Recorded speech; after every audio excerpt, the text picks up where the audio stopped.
Hi learners, EyePlus training സൊല്യൂഷന്റെ പുതിയൊരു വീഡിയോയിലേക്ക് ഏവർക്കും സ്വാഗതം. കേരള സെറ്റ് പരീക്ഷയുടെ ജനറൽ പേപ്പർ ഫസ്റ്റ് പേപ്പറിലെ വളരെ പ്രാധാന്യമർഹിക്കുന്ന ഒരു യൂണിറ്റ് ആണ് ഫൗണ്ടേഷൻസ് ഓഫ് എഡ്യൂക്കേഷൻ എന്ന 4th യൂണിറ്റ്. പ്രസ്തുത യൂണിറ്റിലെ history of education in ancient and medieval India എന്നുള്ള ഭാഗമാണ് ഇന്ന് നമ്മൾ ചർച്ച ചെയ്യുവാൻ പോകുന്നത്. നമ്മുടെ ഭാരതത്തിന്റെ വിദ്യാഭ്യാസ ചരിത്രം പരിശോധിക്കുകയാണെങ്കിൽ പ്രാചീന കാലഘട്ടത്തിലും മധ്യകാലഘട്ടത്തിലും ഇവിടെ ഉണ്ടായിരുന്ന പ്രധാനപ്പെട്ട വിദ്യാഭ്യാസ കേന്ദ്രങ്ങൾ ഏതൊക്കെയാണെന്നും അവയുടെ പഠന രീതികൾ, പാഠ്യപദ്ധതി അങ്ങനെയുള്ള കാര്യങ്ങളാണ് ഇന്ന് ഈ വീഡിയോയിൽ ഉൾക്കൊള്ളിച്ചിരിക്കുന്നത്. നമുക്ക് വീഡിയോയിലേക്ക് കടക്കാം. History of education in ancient and medieval India എന്നുള്ള നമ്മുടെ ഇന്ന് ചർച്ച ചെയ്യുന്ന ഭാഗത്ത് നിന്ന് നമ്മുടെ സെറ്റ് എക്സാമിന്റെ മുൻകാല ചോദ്യപേപ്പറുകളിൽ വന്നിരിക്കുന്ന ഒരു ചോദ്യമാണ് ഇപ്പോൾ നിങ്ങൾക്ക് സ്ക്രീനിൽ കാണാവുന്നത്. Pali is the language associated with options Buddhism, Jainism, Islam, Jews. പാലി എന്ന ഭാഷ താഴെ പറയുന്നതിൽ ഏതുമായി ബന്ധപ്പെട്ടതാണ് എന്നുള്ളതാണ് ചോദ്യം. അപ്പോൾ ഇന്ന് നമ്മുടെ ചർച്ചയ്ക്കിടയിൽ നമ്മൾ പഠിക്കാൻ പോകുന്ന കാര്യങ്ങൾക്കിടയിൽ നിന്ന് തന്നെ നിങ്ങൾക്ക് ഈ ചോദ്യത്തിനുള്ള ഉത്തരം ലഭിക്കും. നമുക്ക് ക്ലാസ്സിലേക്ക് കടക്കാം. History of education in India. നമ്മുടെ ഭാരതീയ വിദ്യാഭ്യാസ ചരിത്രത്തെ കാലഗണനയുടെ അടിസ്ഥാനത്തിൽ വിലയിരുത്തുകയാണ് നമ്മൾ ആദ്യം ചെയ്യേണ്ടത്.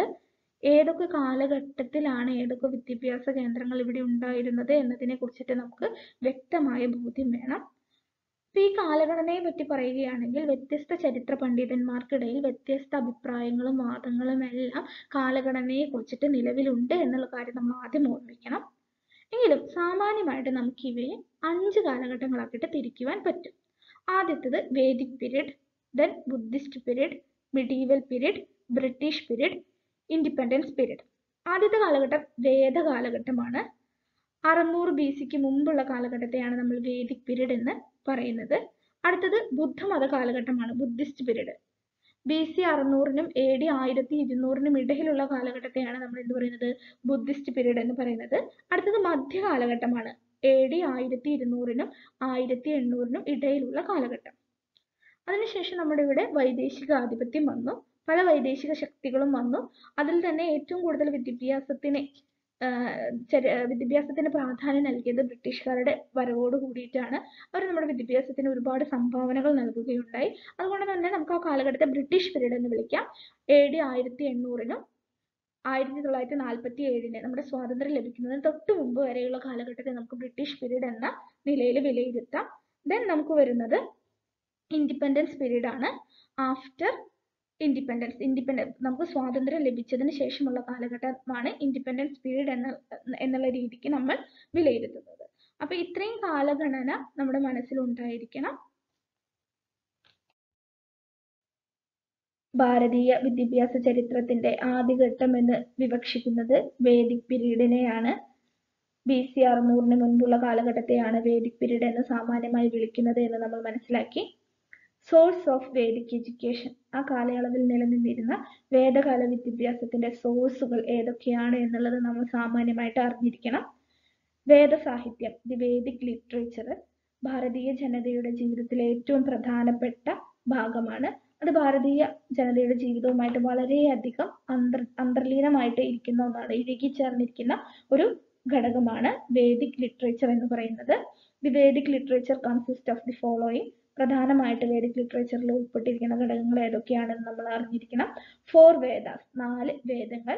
6 വേദാന്ത, 4 ഉപവേദാസ്, 4 ബ്രാഹ്മണ, 180 ഉപനിഷത്ത്, 6 സിസ്റ്റം ഓഫ് ഫിലോസഫി, ഭഗവത്ഗീത, 3 സ്മൃതീസ് എന്നിവയാണ് പ്രധാനമായിട്ട് വേദിക് ലിറ്ററേച്ചറിൽ ഉൾപ്പെട്ടിരിക്കുന്ന ഘടകങ്ങൾ. 4 വേദങ്ങള്, 6 വേദാന്തങ്ങള്, 4 ഉപവേദങ്ങള്, 4 ബ്രാഹ്മണ, അതുപോലെ തന്നെ 150ഓളം ഉപനിഷത്തുകള്,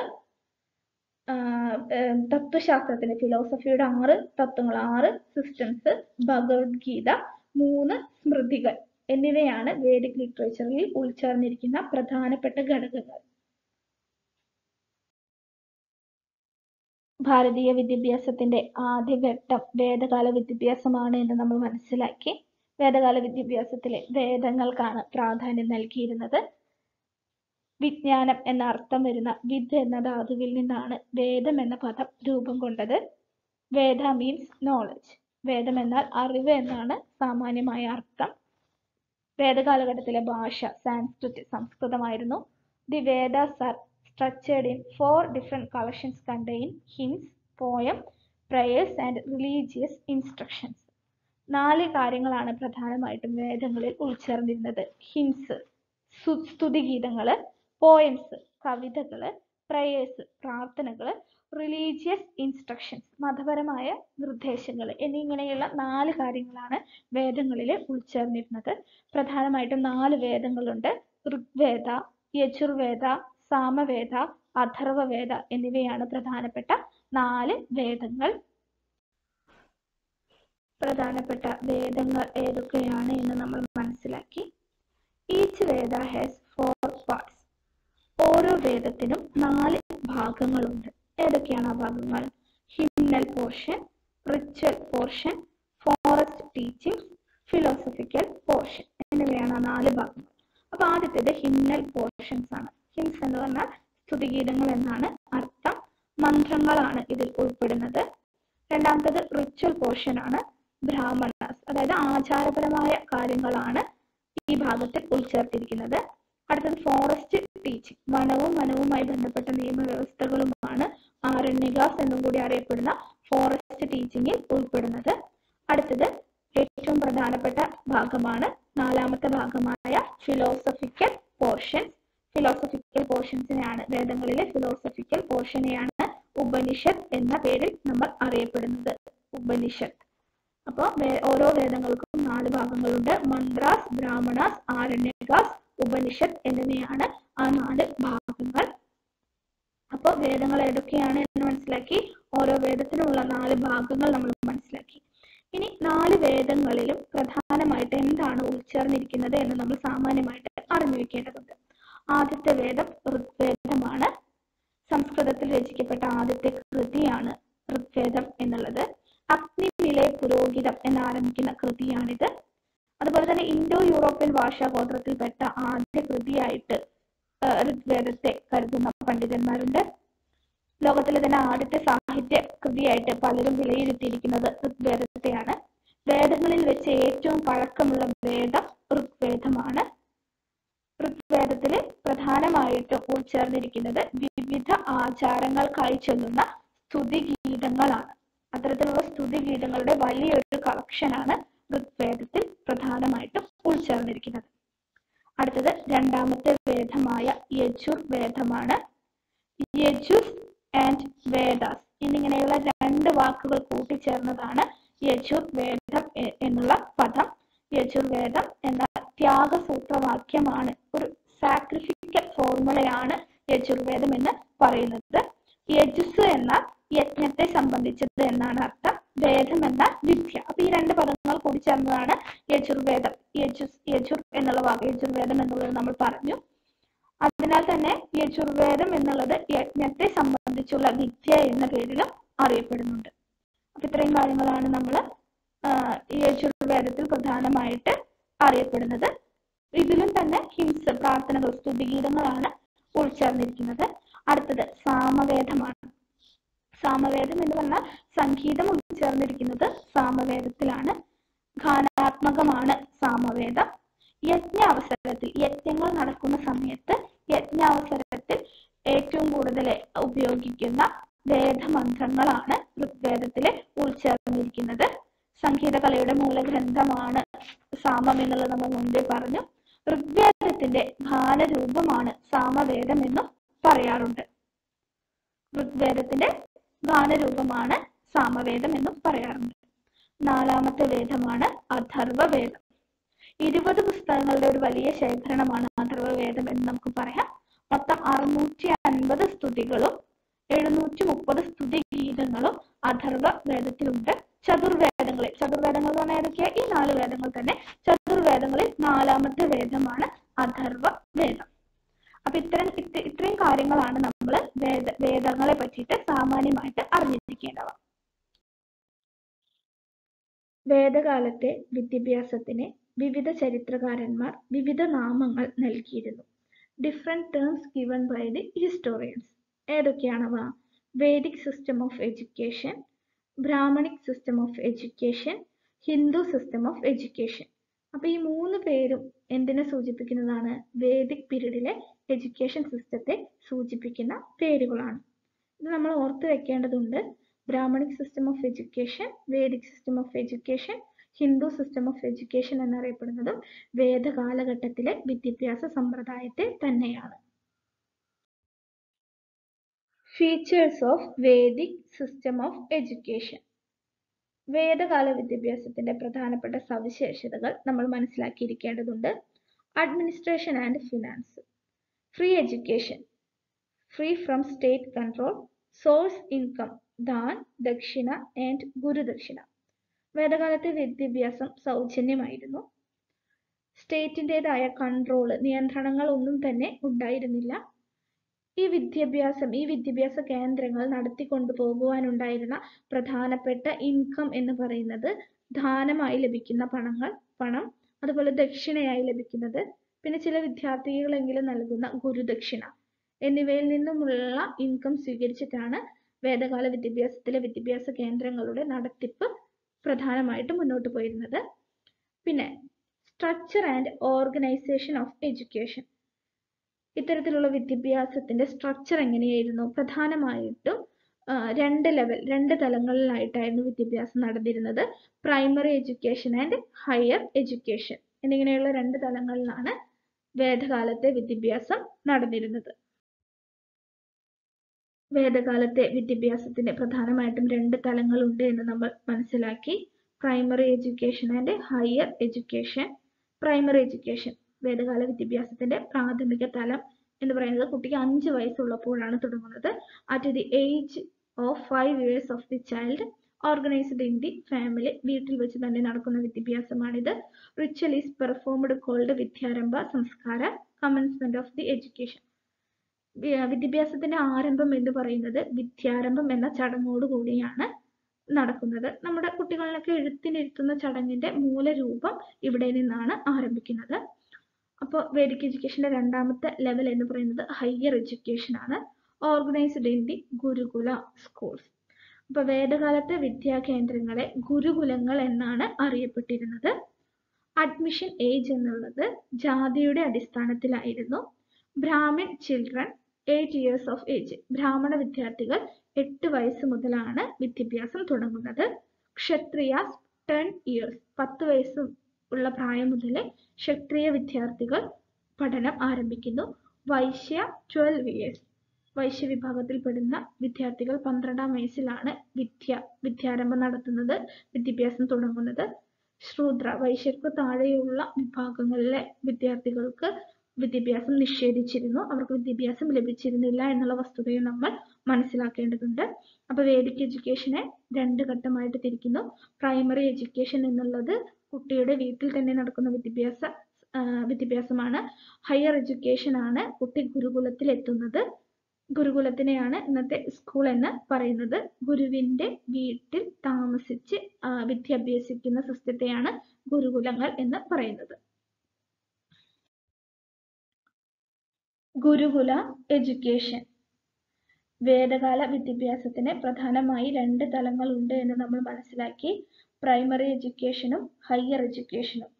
പ്രൈമറി എഡ്യൂക്കേഷൻ, പ്രാഥമിക തലം എന്ന് പറയുന്നത് ഓരോ കുട്ടിയുടെയും വീടുമായി ബന്ധപ്പെട്ടിട്ടുള്ളതാണ്. വീട്ടിലായിരുന്നു ആദ്യത്തെ വിദ്യാഭ്യാസം കുട്ടിക്ക് ലഭിച്ചിരുന്നത്. രണ്ടാമത്തെ തലം ഹയർ തലം എന്ന് പറയുന്നത്, ഹയർ എഡ്യൂക്കേഷൻ എന്ന് പറയുന്നത് ഗുരുകുലങ്ങൾ എന്നറിയപ്പെടുന്ന വിദ്യാഭ്യാസ കേന്ദ്രങ്ങളിലായിരുന്നു ഉണ്ടായിരുന്നത്. In the Gurukula system, the student lived in the house of Guru and received education. ഗുരുകുല സമ്പ്രദായത്തിലെ ശിഷ്യർ ഗുരുവിന്റെ വീട്ടിൽ താമസിച്ച് പഠിച്ചു പോന്നിരുന്നു. He served and worshipped the Guru is his own father or God. ശിഷ്യർ സ്വന്തം പിതാവിനെ പോലെയും ഈശ്വരനെ പോലെയുമാണ് ഗുരുവിനെ കരുതിയിരുന്നത്. The process of education passed through 3 stages of Shravana, Manana and Nididhyasana. 3 ഘട്ടങ്ങളിലൂടെയായിരുന്നു വിദ്യാഭ്യാസം ആർജിച്ചിരുന്നത്. ആദ്യഘട്ടം ശ്രവണ എന്നുള്ളതായിരുന്നു, രണ്ടാമത്തെ ഘട്ടം മനന എന്നുള്ളതായിരുന്നു, മൂന്നാമത്തെ ഘട്ടം നിധിധ്യാസന എന്നുള്ള ഘട്ടമായിരുന്നു. ഈ 3 ഘട്ടങ്ങൾ നമ്മൾ ഓർത്തു വെക്കേണ്ടതുണ്ട്. ഗുരുകുല വിദ്യാഭ്യാസത്തിന്റെ പ്രധാനപ്പെട്ട സവിശേഷതകളാണ് നമ്മൾ അടുത്തതായി നോക്കുവാൻ പോകുന്നത്. ആദ്യത്തേത് ഉപനയന സെറിമണി. ഗുരുകുലത്തിലെ പ്രവേശനം നൽകും മുമ്പ് ഉപനയനം എന്ന ചടങ്ങ് നടത്തിയിരുന്നു. വിദ്യാഭ്യാസ ജീവിതത്തിലേക്കുള്ള ഒരു കുട്ടിയുടെ പ്രവേശനത്തെ കുറിക്കുന്നതായിരുന്നു ഉപനയന സെറിമണി. അപ്പോൾ ഉപനയന സെറിമണി വേദിക് എഡ്യൂക്കേഷനുമായി ബന്ധപ്പെട്ടിട്ടുള്ള ഒരു ചടങ്ങാണ്. രണ്ടാമത്തെ സവിശേഷത ബ്രഹ്മചര്യമാണ്. ഗുരുകുലത്തിൽ അവിവാഹിതർക്ക് മാത്രമായിരുന്നു പ്രവേശനം ലഭിച്ചിരുന്നത്. ബ്രഹ്മചര്യം അനുഷ്ഠിക്കാൻ പഠിതാവ് ബാധ്യസ്ഥനായിരുന്നു. സംശുദ്ധമായ പെരുമാറ്റത്തിനായിരുന്നു ഏറ്റവും കൂടുതൽ പ്രാധാന്യം കൽപ്പിച്ചിരുന്നത്. അപ്പൊ ഗുരുകുല എഡ്യൂക്കേഷന്റെ പ്രധാനപ്പെട്ട രണ്ട് സവിശേഷതകൾ നമ്മൾ കണ്ടു. ഒന്ന് ഉപനയന സെറിമണി, ഒരു വിദ്യാർത്ഥിയുടെ വിദ്യാഭ്യാസ ഘട്ടത്തിലേക്കുള്ള പ്രവേശനമായിരുന്നു ഇത്. രണ്ടാമത്തേത് എന്ന് പറയുന്നത് ഓരോ പഠിതാവും ബ്രഹ്മചര്യം ദീക്ഷിക്കേണ്ടതിന്റെ ആവശ്യകതയെ പറ്റിയിട്ടുള്ളതായിരുന്നു. ഗുരുകുല വിദ്യാഭ്യാസത്തിന്റെ പ്രധാനപ്പെട്ട സവിശേഷതകളാണ് നമ്മൾ പഠിച്ചുകൊണ്ടിരിക്കുന്നത്. അടുത്തതായിട്ട് നമുക്ക് കരിക്കുലം, പാഠ്യപദ്ധതി എപ്രകാരമുള്ളതായിരുന്നു എന്ന് നോക്കാം. Though religion was the main topic, the courses of study were not limited to the religion only. മതപ്രബോധനമായിരുന്നു മുഖ്യ വിഷയമെങ്കിലും പാഠ്യപദ്ധതി അതിൽ മാത്രം ഒതുങ്ങുന്ന വിധത്തിലുള്ളതായിരുന്നില്ല. The curriculum included the subjects providing spiritual as well as materialistic knowledge. ആത്മീയവും അതുപോലെ തന്നെ ഭൗതികപരമായ അറിവുകളും ഉൾച്ചേർന്നിരിക്കുന്ന ഒരു കരിക്കുലമായിരുന്നു അന്നത്തെ കാലത്ത് ഉണ്ടായിരുന്നത്. അപ്പൊ മെറ്റീരിയലിസ്റ്റിക് നോളജ് എന്ന് പറയുമ്പോൾ അതിൽ ഏതൊക്കെ ഉൾപ്പെടും? വേദങ്ങൾ ഓൾറെഡി സ്പിരിച്വൽ ലേണിംഗ് എന്ന നിലയിൽ വേദങ്ങളുണ്ട്. വേദിക് ഗ്രാമർ, വേദ വ്യാകരണ കൃതികളുണ്ട്. നോളജ് ഓഫ് ഗോഡ്സ്, ദൈവ വിജ്ഞാനം, ദൈവത്തെ കുറിച്ചുള്ള അറിയുന്ന രീതിയിലുള്ള വിജ്ഞാന കാര്യങ്ങൾ ഉൾപ്പെടുത്തിയിരുന്നു. നോളജ് ഓഫ് ഗോസ്റ്റ്, പ്രേതാത്മാക്കളെ കുറിച്ചിട്ടുള്ള അറിവ്. അടുത്തതായിട്ട് അസ്ട്രോണമി, വാനശാസ്ത്രം. ലോജിക്ക്, യുക്തിചിന്ത. ഫിലോസഫി, തത്വശാസ്ത്രം. എത്തിക്സ് എന്നിവയെല്ലാം തന്നെ ഗുരുകുല സമ്പ്രദായത്തിലെ കരിക്കുലത്തിൽ ഉൾച്ചേർന്നിരുന്നു. അടുത്തത് മെത്തേഡ് ഓഫ് ടീച്ചിങ്. എങ്ങനെയായിരുന്നു അന്നത്തെ കാലത്തുള്ള ബോധന രീതി എന്ന് നമുക്ക് മനസ്സിലാക്കാം. ഇൻ ഗുരുകുല education the educational process was centred around the teacher. അധ്യാപക കേന്ദ്രീകൃതമായ ഒരു രീതിയായിരുന്നു അന്ന് നിലവിലുണ്ടായിരുന്നത്. അധ്യാപകനായിട്ട് ഗുരുവാണുള്ളത്. അതുകൊണ്ട് തന്നെ ഗുരുവിനെ കേന്ദ്രീകരിച്ചുകൊണ്ടുള്ള വിദ്യാഭ്യാസമായിരുന്നു അന്ന് നിലവിലുണ്ടായിരുന്നത്. Instructions was verbal, was received from the lips of the teacher. Special attention was given to the pronunciation. അധ്യാപകന്റെ വാക്കുകളിലൂടെയായിരുന്നു വിദ്യാർത്ഥികൾ അറിവ് നേടിയിരുന്നത്. അതിനാൽ തന്നെ ഉച്ചാരണ ശുദ്ധിക്ക് പ്രത്യേകം ശ്രദ്ധ നൽകി പോന്നിരുന്നു. As the classes was very small, it was possible to pay individual attention. എണ്ണത്തിൽ വളരെ ചുരുക്കം വിദ്യാർത്ഥികളായിരുന്നു പഠനമുറിയിൽ ക്ലാസ്സിൽ ഉണ്ടായിരുന്നത് എന്നതുകൊണ്ട് തന്നെ ഓരോ വിദ്യാർത്ഥിക്കും പ്രത്യേകമായ ശ്രദ്ധയും പരിഗണനയും ഈ വിദ്യാഭ്യാസ രീതി മൂലം ലഭിച്ചിരുന്നു. പിന്നെ അന്നത്തെ വിദ്യാഭ്യാസത്തിന്റെ ടീച്ചിങ്ങിന്റെ പ്രധാനപ്പെട്ട സവിശേഷതകൾ ഏതൊക്കെയാണെന്ന് നമുക്ക് നോക്കാം. The student memorised the lesson presented orally by the teacher. അധ്യാപകൻ ഗുരുവാചികമായി നൽകുന്ന പാഠങ്ങൾ വിദ്യാർത്ഥികൾ മനഃപ്പാഠമാക്കുന്ന രീതിയായിരുന്നു ഉണ്ടായിരുന്നത്. The second lesson was taught only when the first had been memorised. ആദ്യത്തെ പാഠം ഹൃദ്യസ്ഥമാക്കിയ ശേഷം മാത്രമേ അടുത്ത പാഠം പഠിപ്പിച്ചിരുന്നുള്ളൂ. Special emphasis was given to the correct pronunciation. ശരിയായ ഉച്ചാരണത്തിന് പ്രത്യേകമായി ഊന്നൽ നൽകിയിരുന്നു. Discussions also had a place in the method of teaching. ബോധനത്തിൽ ചർച്ചയ്ക്ക് പ്രധാനപ്പെട്ട സ്ഥാനം ഉണ്ടായിരുന്നു. അപ്പൊ കരിക്കുലം എന്നുള്ളത് നമ്മൾ നോക്കി. Spiritual as well as material നോളജസും കരിക്കുലത്തിൽ ഉൾച്ചേർന്നിരുന്നു. മെത്തേഡ് ഓഫ് ടീച്ചിങ് എന്നുള്ളത് ഗുരുവിനെ കേന്ദ്രീകരിച്ചുകൊണ്ടുള്ളതായിരുന്നു. വെർബൽ കമ്മ്യൂണിക്കേഷൻ ആയിരുന്നു കൂടുതലായിട്ട്. വെർബൽ ഇൻസ്ട്രക്ഷൻസ് ആയിരുന്നു വിദ്യാർത്ഥികൾക്ക് ലഭിച്ചിരുന്നത്. പിന്നെ ആ വിദ്യാഭ്യാസ രീതിയുടെ പ്രത്യേകതകളും നമ്മൾ മനസ്സിലാക്കി. നമുക്ക് അടുത്തതിലേക്ക് പോകാം. പ്രാചീന ഭാരതത്തിലെയും മധ്യകാല ഭാരതത്തിലെയും പ്രധാനപ്പെട്ട വിദ്യാഭ്യാസ സമ്പ്രദായങ്ങളെ കുറിച്ചിട്ടാണ് നമ്മൾ പഠിച്ചുകൊണ്ടിരിക്കുന്നത്. അപ്പൊ ഏറ്റവും പ്രാചീന കാലഘട്ടമായ വേദിക് പീരീഡിലെ വേദിക് എഡ്യൂക്കേഷന്റെ പ്രത്യേകതകളെ പറ്റി നമ്മൾ പഠിച്ചു കഴിഞ്ഞു. അടുത്തത് ബുദ്ധിസ്റ്റിക് എഡ്യൂക്കേഷൻ. ബുദ്ധിസ്റ്റ് പീരീഡ് എന്ന് പറയുന്നത് BC 600-കൾക്ക് ശേഷമുള്ള കാലഘട്ടമാണ്. ബുദ്ധമതത്തിന്റെ കാലം എന്ന പേരിൽ അറിയപ്പെടുന്നിരുന്നത്. പാലി ഈസ് ദി ലാംഗ്വേജ്. പാലി ഭാഷയായിരുന്നു ബുദ്ധമത അനുയായികൾ പ്രധാനമായിട്ടും ഉപയോഗിച്ചിരുന്നത്. അപ്പോൾ നമ്മുടെ ക്ലാസ് തുടങ്ങുന്നതിന് മുമ്പ് തന്നെ മുൻകാല സെറ്റ് പേപ്പറുകളിലെ ഒരു ചോദ്യം തന്നിരുന്നു. പാലി ലാംഗ്വേജ് ഈസ് അസോസിയേറ്റഡ് വിത്ത്, പാലി ഭാഷ ഏത് ദർശനവുമായിട്ട് ബന്ധപ്പെട്ടിരിക്കുന്നു എന്നുള്ളതായിരുന്നു ചോദ്യം. അപ്പോൾ ഇപ്പോൾ ഉത്തരം എല്ലാവർക്കും വ്യക്തമായി എന്ന് വിചാരിക്കുന്നു. ഓപ്ഷൻ എ ബുദ്ധിസം ആണ് correct answer. Pali is the language of Buddhism. During the Brahmanic period, ritualism increased and this created dissatisfaction among the learned people. Buddhism emerged as a reaction to this degradation. അതായത് ബ്രാഹ്മണിക കാലഘട്ടത്തിലെ യാന്ത്രികപരമായ പല മതാചാരങ്ങളും ശക്തി പ്രാപിക്കുകയും അന്ന് നിലവിലുണ്ടായിരുന്ന വിദ്യാസമ്പന്നരായ ആളുകൾക്കിടയിൽ ഇതൊരു അനിഷ്ടം വളർത്തുകയും ചെയ്തു. ഒരു തൃപ്തികരമായിട്ടുള്ള ഒരു പ്രവണതയായിരുന്നില്ല ഇത് എന്ന് മനസ്സിലാക്കിയതോടുകൂടി ഈ അധപതനത്തിന് നേർക്കുള്ള ഒരു പ്രതിഷേധം എന്ന നിലയിൽ ബുദ്ധമതം വളർച്ച പ്രാപിക്കുകയാണ് ഉണ്ടായത്. നമുക്കറിയാം ബുദ്ധമതത്തിന്റെ പ്രധാനപ്പെട്ട വക്താവ് എന്ന് പറയുന്നത് ശ്രീബുദ്ധനാണ്. അദ്ദേഹത്തിന്റെ ജീവിത കഥയും ദർശനങ്ങളും വളരെയധികം പ്രസിദ്ധമാണ്. As a result of his teaching, a system of education developed which is known as Buddhist education. അപ്പോൾ ശ്രീബുദ്ധന്റെ പ്രബോധനങ്ങളുടെ ഫലമായിട്ടാണ് ബുദ്ധിസ്റ്റിക് എഡ്യൂക്കേഷൻ എന്നുള്ളത് ഉയർന്നു വന്നത്. അതുപോലെ തന്നെ the main purpose of his teaching was to enable one to achieve salvation. അതായത് ബുദ്ധമത ദർശനത്തിന്റെ പ്രധാനപ്പെട്ട ലക്ഷ്യം എന്ന് പറയുന്നത് എന്താണ്? വ്യക്തികളുടെ മോക്ഷപ്രാപ്തി എന്നുള്ളതായിരുന്നു ബുദ്ധമതത്തിന്റെ പ്രധാനപ്പെട്ട ലക്ഷ്യം. അപ്പൊ അതിന്റെ ബുദ്ധമതത്തിന്റെ പ്രബോധനത്തിന്റെ ഫലമായിട്ടാണ് ബുദ്ധമത വിദ്യാഭ്യാസം ഉയർന്നു വന്നത്. The Buddhists began to establish monasteries initially. These monasteries provided education only to Buddhists, but gradually they came to impart education to all classes. The Buddhist imparted education is sanghas or collective group. അപ്പൊ ബുദ്ധമത വിശ്വാസികൾ അല്ലെങ്കിൽ ബുദ്ധമതത്തിന്റെ അനുയായികൾ ചില മൊണസ്ട്രീസ് മഠങ്ങൾ സ്ഥാപിക്കുകയുണ്ടായി. ഈ മഠങ്ങളാണ് സംഘാസ് എന്നും collective group എന്നുള്ള പേരിലൊക്കെ അറിയപ്പെട്ടിരുന്നത്. ഈ സംഘങ്ങളിലായിരുന്നു ആദ്യകാലത്ത് ബുദ്ധമത വിദ്യാഭ്യാസം നൽകി പോന്നിരുന്നത്. ആദ്യകാലത്ത് ഇവ ബുദ്ധമത അനുയായികൾക്ക് വേണ്ടി മാത്രമായിട്ടുള്ള വിദ്യാഭ്യാസ കേന്ദ്രങ്ങളായിരുന്നു എങ്കിൽ പിന്നീട് അത് എല്ലാവർക്കും വേണ്ടിയിട്ടുള്ള വിദ്യാഭ്യാസ കേന്ദ്രമായിട്ട് മാറുകയായിരുന്നു ചെയ്തിരുന്നത്. അപ്പൊ നമ്മൾ പ്രധാനമായിട്ട് ഓർത്തു വെക്കേണ്ടത് BC 600-കൾക്ക് ശേഷമാണ് ബുദ്ധമതം പ്രചരിച്ചു തുടങ്ങിയത്. ശ്രീബുദ്ധനായിരുന്നു ബുദ്ധമതത്തിന്റെ പ്രധാനപ്പെട്ട വക്താവ്. പിന്നെ പാലി ആയിരുന്നു ബുദ്ധമതത്തിന്റെ പ്രധാനപ്പെട്ട ഭാഷ. ബുദ്ധമത അനുയായികളാണ് എന്ത് സ്ഥാപിച്ചത്? സംഘാസ് സ്ഥാപിച്ചത്. ഈ സംഘങ്ങളായിരുന്നു ബുദ്ധമതത്തിന്റെ വിദ്യാഭ്യാസ കേന്ദ്രങ്ങൾ. ഈ 4 പോയിന്റ് നമ്മൾ ഇത്രയും ഭാഗത്തു നിന്ന് പ്രധാനമായിട്ടും നോട്ട് ചെയ്ത് വെക്കണം. അപ്പൊ എല്ലാവർക്കും മനസ്സിലായി എന്ന് വിചാരിക്കുന്നു.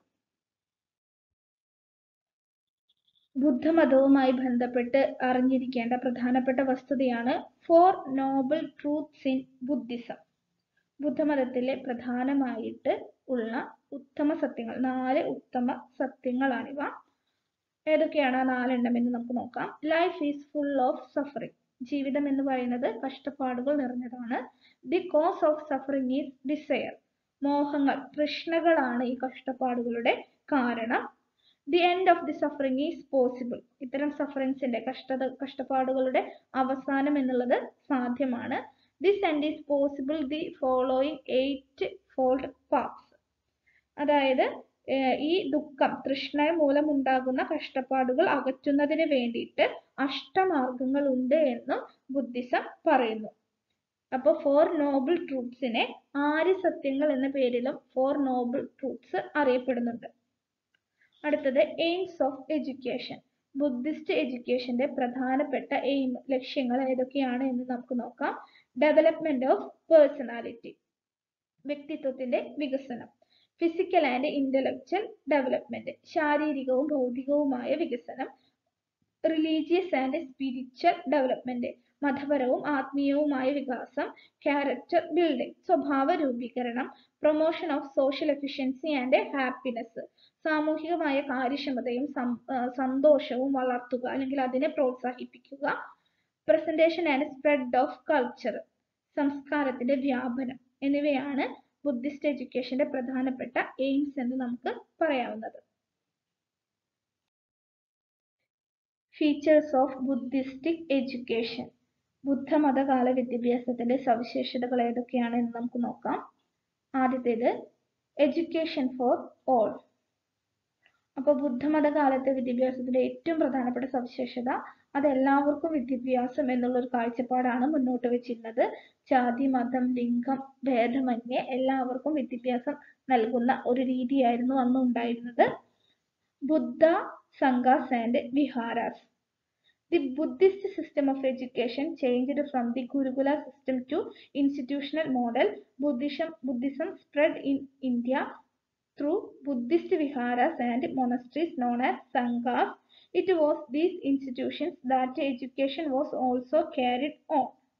ബുദ്ധമതകാല വിദ്യാഭ്യാസം എന്നുള്ളത് ഗുരുകുല വിദ്യാഭ്യാസം വിട്ട് സംഘടിത വിദ്യാഭ്യാസത്തിന്റെ, അതായത് ഒരു ഇൻസ്റ്റിറ്റ്യൂഷന്റെ സ്വഭാവം കൈവരിച്ചു. ബുദ്ധമത വിഹാരങ്ങളിലൂടെയും മഠങ്ങൾ മൊണസ്ട്രീസിലൂടെയുമാണ് പ്രധാനമായിട്ട് ഭാരതത്തിലെ ബുദ്ധമതത്തിൻ്റെതായിട്ടുള്ള ദർശനങ്ങൾ വളർന്നത്, പ്രചരിച്ചത്.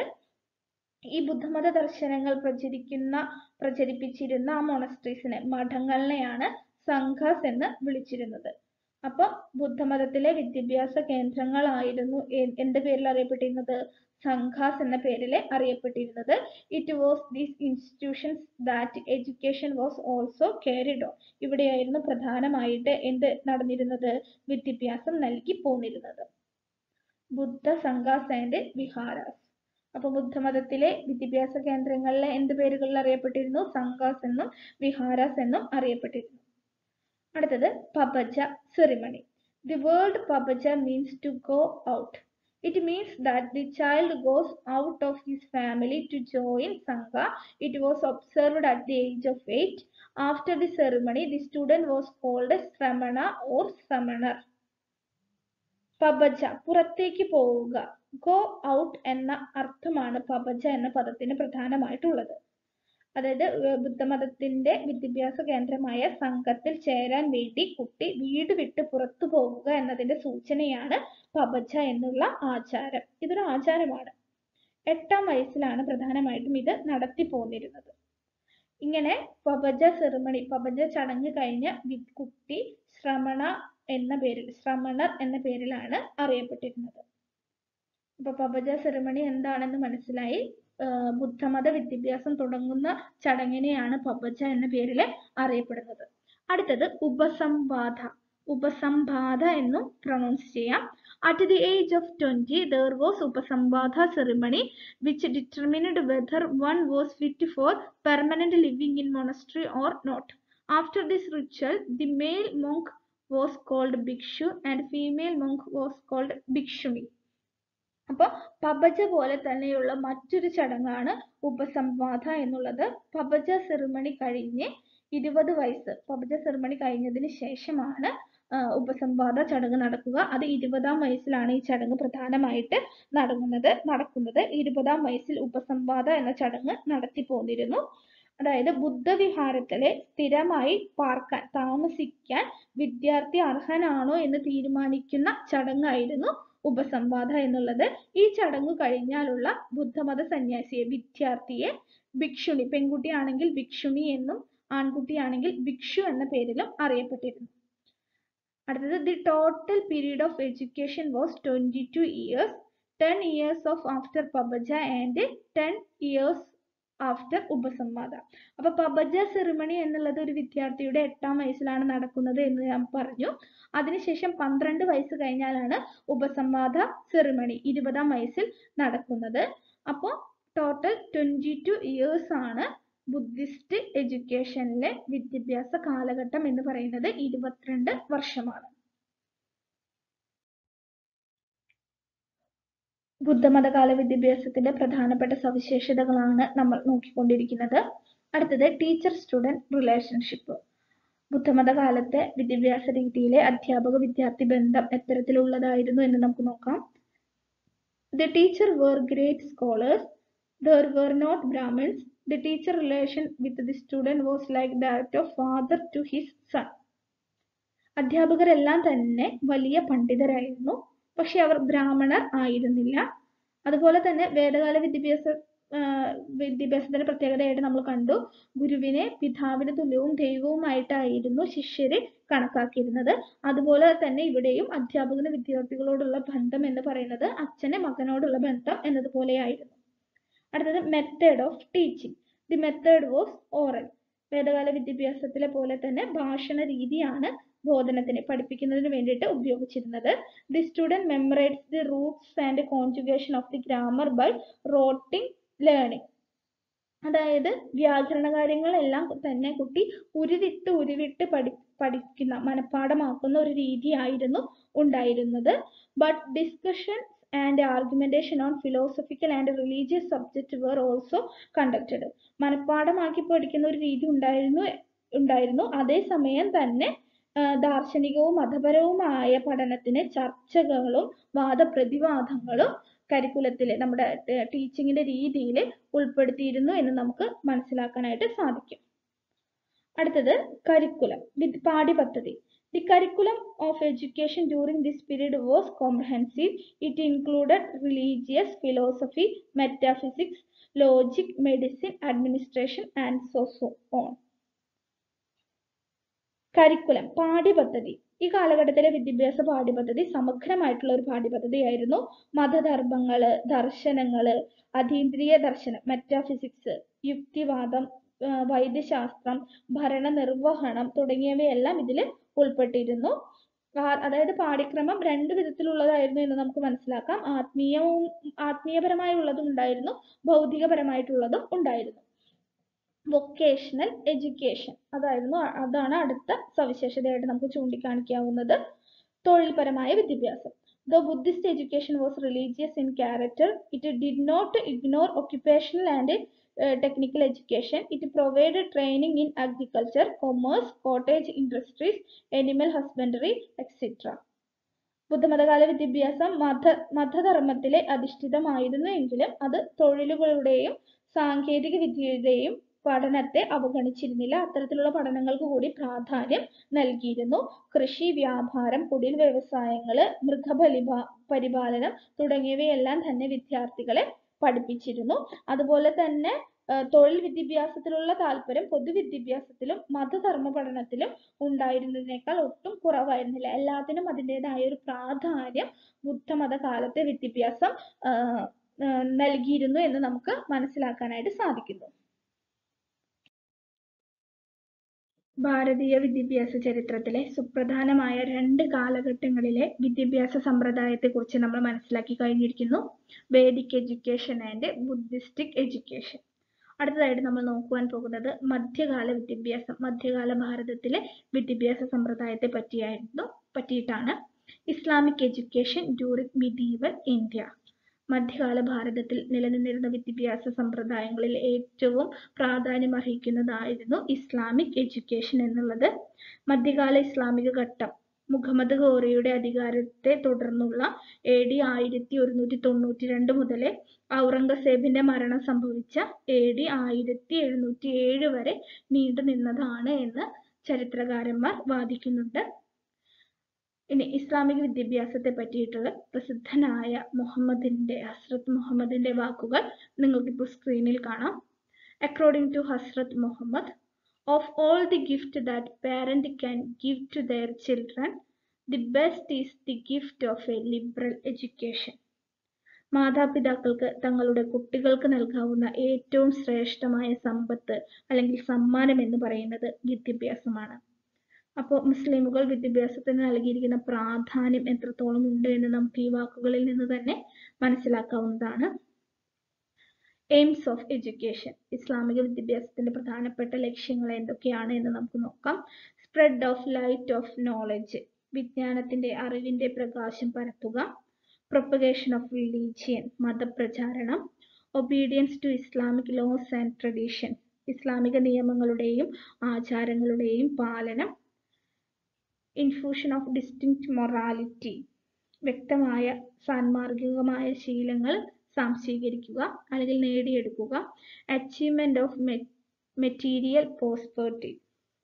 ഭൗതികമായ ഐശ്വര്യങ്ങളുടെ അല്ലെങ്കിൽ ഭൗതികമായ അറിവുകളുടെ നേട്ടം അവ നേടിയെടുക്കുക.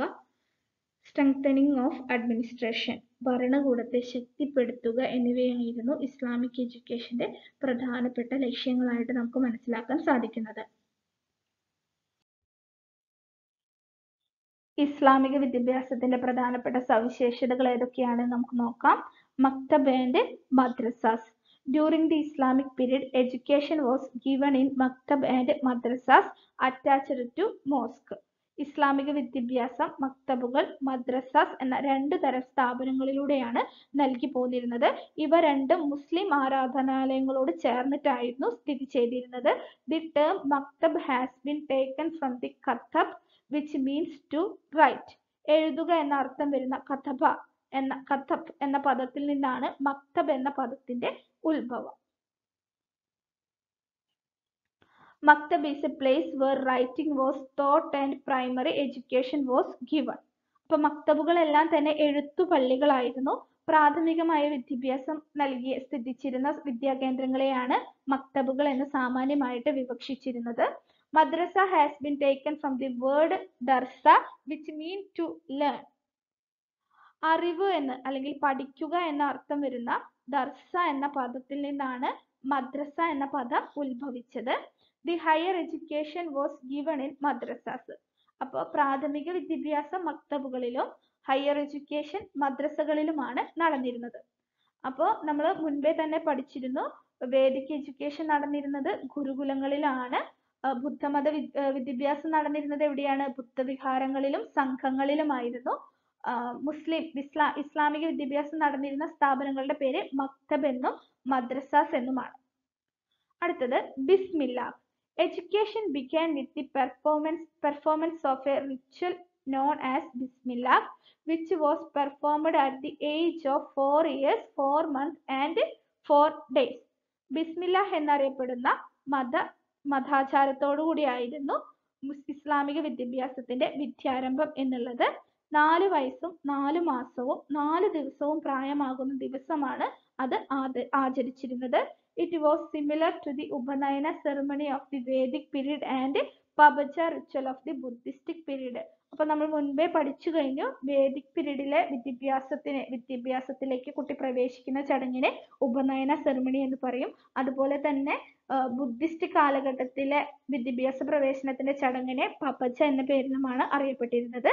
ഇസ്ലാമിക വിദ്യാഭ്യാസത്തിന്റെ വിദ്യാരംഭ ചടങ്ങാണ് ബിസ്മില്ലാഹ് എന്ന പേരിൽ അറിയപ്പെട്ടിരുന്നത്. അപ്പൊ ബിസ്മില്ലാഹ് എന്ന ഈ ചടങ്ങ് നടക്കുന്ന ദിവസം കുട്ടിയെ പുത്തൻ ഉടുപ്പുകൾ അണിയിച്ച് അധ്യാപകനായ മൗലവിയുടെ അടുത്തേക്ക് ആനയിച്ചിരുന്നു. അദ്ദേഹം ആദ്യമായിട്ട് കുട്ടിയെ പഠിപ്പിച്ചിരുന്നത് വിശുദ്ധ ഖുർആനിലെ ആയത്തുകൾ ചൊല്ലിയിട്ടായിരുന്നു പഠനം ആരംഭിച്ചിരുന്നത്. അപ്പൊ ഇത്തരം കാര്യങ്ങളാണ് നമ്മൾ ഇസ്ലാമിക് എഡ്യൂക്കേഷന്റെ ഫീച്ചേഴ്സ് ആയിട്ട് മനസ്സിലാക്കിയിരിക്കേണ്ടത്.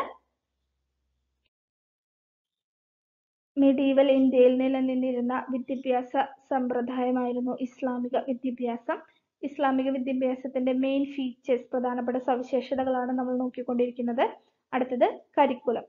At the lower level, the holy Quran, the biography of prophet Muhammad, the laws of Islam, Arabic and Persian were taught. അപ്പൊ പ്രാഥമിക വിദ്യാഭ്യാസ കേന്ദ്രങ്ങളായിട്ട് നമ്മൾ മക്തബുകളെ പറഞ്ഞു. അപ്പൊ പ്രാഥമിക തലത്തിലെ കുട്ടികളെ പ്രധാനമായിട്ട് പഠിപ്പിച്ചിരുന്നത് വിശുദ്ധ ഖുറാന്റെ പാരായണം, ആ പാരായണത്തിന് ഉതകും വിധത്തിലുള്ള ഭാഷകളായ അറബിക്, പേർഷ്യൻ ഭാഷകള്, ബയോഗ്രഫി ഓഫ് പ്രൊപ്പഗറ്റ് മുഹമ്മദ്, വിശുദ്ധനായ മുഹമ്മദ് നബിയുടെ ജീവചരിത്രം, ദി ലോസ് ഓഫ് ഇസ്ലാം, ഇസ്ലാമിക നിയമങ്ങൾ എന്നീ കാര്യങ്ങളാണ് പ്രധാനമായിട്ടും പ്രാഥമിക തലത്തിൽ പ്രൈമറി ലെവലിലെ കുട്ടികളെ പഠിപ്പിച്ചിരുന്നത്. At the higher level students learned mathematics, history, geography, economic, Islamic religion and Islamic laws. Higher തലത്തിലേക്ക് എത്തുമ്പോൾ കുട്ടികൾക്ക് ഗണിതം, ചരിത്രം, ഭൂമിശാസ്ത്രം, ധനതത്വശാസ്ത്രം, ഇസ്ലാമിക മതധർമ്മം, ഇസ്ലാമിക നിയമങ്ങൾ എന്നിവ കുട്ടികളെ പഠിപ്പിച്ചിരുന്നു. അടുത്തത് മെത്തേഡ് ഓഫ് ടീച്ചിങ്, ബോധന രീതി. The most prevalent method was oral in early stages. പ്രാഥമിക ഘട്ടത്തിൽ സർവ്വസാധാരണമായിട്ട് ഉപയോഗിച്ചിരുന്ന വാചിക ബോധന രീതി തന്നെയായിരുന്നു ഉപയോഗിച്ചിരുന്നത്. ഉയർന്ന നിലവാരത്തിലേക്ക് എത്തുമ്പോൾ എഴുത്തിനും വായനയ്ക്കും പ്രാധാന്യം നൽകി പോന്നിരുന്നു. Arabic, Persian and Urdu were the medium of instruction. പ്രധാനമായിട്ട് കുട്ടികളെ പഠിപ്പിച്ചിരുന്ന ഭാഷ ഏത് ഭാഷയിലൊക്കെയായിരുന്നു കുട്ടികൾക്ക് പഠിപ്പിച്ചിരുന്നത്? അറബി, പേർഷ്യൻ, ഉറുദു ഭാഷകളിലായിരുന്നു പ്രധാനമായിട്ട് അധ്യയനം നടന്നിരുന്നത്. അടുത്തത് professional education. Professional education was encouraged. Military science and medicine were taught. Agriculture, painting and dancing were also subject of study. സാങ്കേതിക വിദ്യാഭ്യാസത്തിനെ പ്രോത്സാഹിപ്പിച്ചിരുന്നു. അതുപോലെ തന്നെ സൈനിക വിദ്യാഭ്യാസം, വൈദിക വിദ്യാഭ്യാസം എന്നിവ നൽകിയിരുന്നു. ഗൃഹനിർമ്മാണവുമായി ബന്ധപ്പെട്ടതും ചിത്രരചന, നൃത്തവുമായി ബന്ധപ്പെട്ടതുമായ വിദ്യാഭ്യാസ പദ്ധതികൾ കൂടുതൽ പ്രാധാന്യം നൽകിയിരുന്നതായിട്ട് നമുക്ക് മനസ്സിലാക്കാം. Education restricted. ഇസ്ലാമിക വിദ്യാഭ്യാസത്തിലെ ആൺകുട്ടികൾക്ക് മാത്രമായിരുന്നു വിദ്യാഭ്യാസം സിദ്ധിച്ചിരുന്നത്. സ്ത്രീകൾക്കായിട്ട്, പെൺകുട്ടികൾക്കായിട്ടുള്ള വിദ്യാഭ്യാസ കേന്ദ്രങ്ങളൊന്നും തന്നെ ഉണ്ടായിരുന്നില്ല. History of education in ancient and medieval India എന്നുള്ള ഭാഗമാണ് ഇന്ന് ഈ വീഡിയോയിലൂടെ നമ്മൾ പ്രധാനമായിട്ടും ചർച്ച ചെയ്തത്. ഇന്ത്യയുടെ വിദ്യാഭ്യാസ ചരിത്രം പരിശോധിക്കുകയാണെങ്കിൽ പ്രാചീന ഘട്ടത്തിലും മധ്യകാലഘട്ടത്തിലും ഇവിടെ ഉണ്ടായിരുന്ന പ്രധാനപ്പെട്ട വിദ്യാഭ്യാസ രീതികൾ ഏതൊക്കെയായിരുന്നു എന്ന് നമ്മൾ മനസ്സിലാക്കി. അപ്പോൾ നമ്മൾ പഠിച്ചതിൽ നിന്ന് എന്തൊക്കെ നമുക്ക് ഓർമ്മയിൽ നിൽക്കുന്നു, അല്ലെങ്കിൽ എന്തൊക്കെ നമ്മൾ കൃത്യമായിട്ട് മനസ്സിലാക്കിയിട്ടുണ്ട് എന്നറിയുന്നതിന് വേണ്ടിയിട്ട് സ്ക്രീനിൽ നിങ്ങൾക്കിപ്പോൾ ഒരു ചോദ്യം കാണാവുന്നതാണ്. The ritualistic precepts pertaining to the hymns of the Vedas are known as options A. Samhitas, Aranyakas, Brahmanas and Upanishads. വേദങ്ങളിലെ സ്തുതിഗീതങ്ങളുമായി ബന്ധപ്പെട്ട ആചാരപരമായ പ്രമാണങ്ങളെ അറിയപ്പെടുന്ന പേര് ഏതാണ് എന്നാണ് ചോദ്യം. അപ്പൊ ഏതായിരിക്കും അതിന്റെ ഉത്തരം?